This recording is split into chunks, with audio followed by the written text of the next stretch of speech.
Now over 30 years old, Rayman has been a staple franchise for Ubisoft since 1995 when Michael Ansel first created him.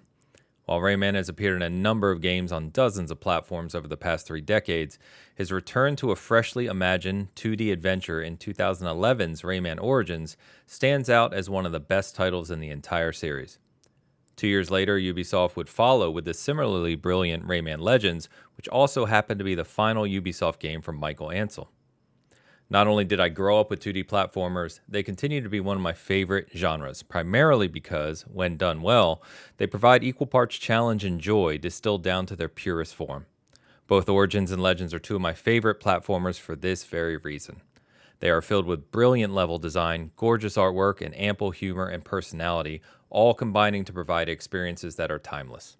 So when Ubisoft reached out about Rayman Legends Retold, the upcoming remake, I jumped at the opportunity to be one of the first to play it.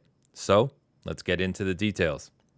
As you would expect, the first thing to call out for the remake is the enhanced visuals. While I was playing in 1080p via a cloud server, it was already readily apparent just how visually impressive Retold is. The world feels incredibly realized, with layers upon layers of animations bringing everything to life. Origins and Legends were always colorful games, but that feels insufficient in describing just how stunning Retold is in motion. Ubisoft has framed this as 2.5D in the sense that the game still plays primarily as a 2D platformer, and that feeling hasn't changed. However, the depth of the presentation of the levels makes it feel as though you're playing on a single pane of a deeper world. It's difficult to describe in writing, but it's instantly apparent when you pick up the controller. Furthermore, there are also new levels being introduced which are true 3D experiences. More on that shortly. Playing Retold feels as great as it ever did. Given the ramping difficulty throughout the game, along with the time challenges and musical levels, which all return, precision is key. And even playing remotely, I had no problem 100%ing a few levels, getting a trophy on one of the time challenges. While enhanced visuals are always welcome, of course, I was more interested in what Ubisoft changed and or added to Rayman Legends. Fortunately, I was pleasantly surprised at the breadth of what Retold brings to the table. First, a new realm is being added titled Land of the Living Dead.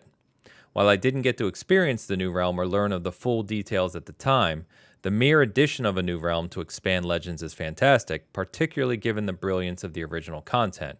Obviously, I hope it's as fully realized as the rest of the returning realms. For now, we will have to wait to see. Players will explore the game world via hubs that contain the various world levels, time challenges, labeled invaded levels now, musical levels, and other mysteries to discover. Like the rest of Retold, they have been brought to life in new ways that further enhance the quality of the world building.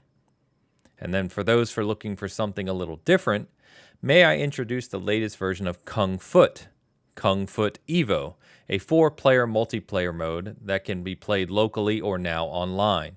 For those unfamiliar with the mode in the original Legends or later in Brawlhalla, 2 teams of 2 jump on platforms as they try to kick a soccer ball into each other's goal. While this looks rather simple on the surface, and I didn't get to play this new version in multiplayer during our session, I'm sure it will provide some laughs, particularly in couch co-op. Likely the most interesting addition gameplay-wise, however, are new Dragon Ride levels, the 3D levels I referenced earlier.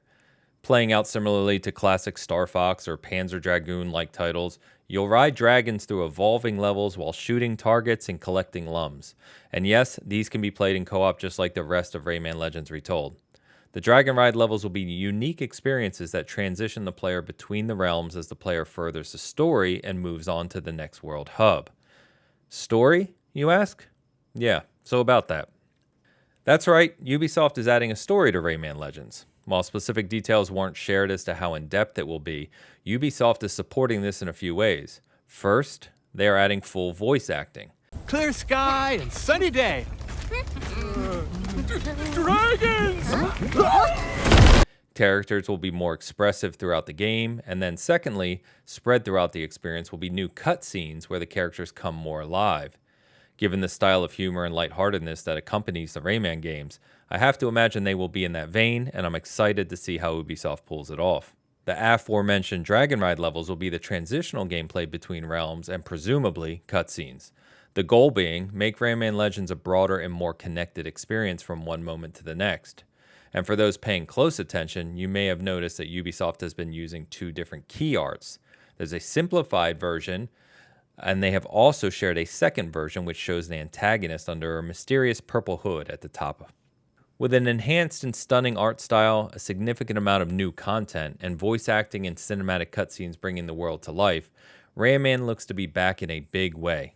I already consider Origins and Legends to be two of the best platformers ever crafted, so to see the care with which Ubisoft is bringing Legends forward puts a huge smile on my face.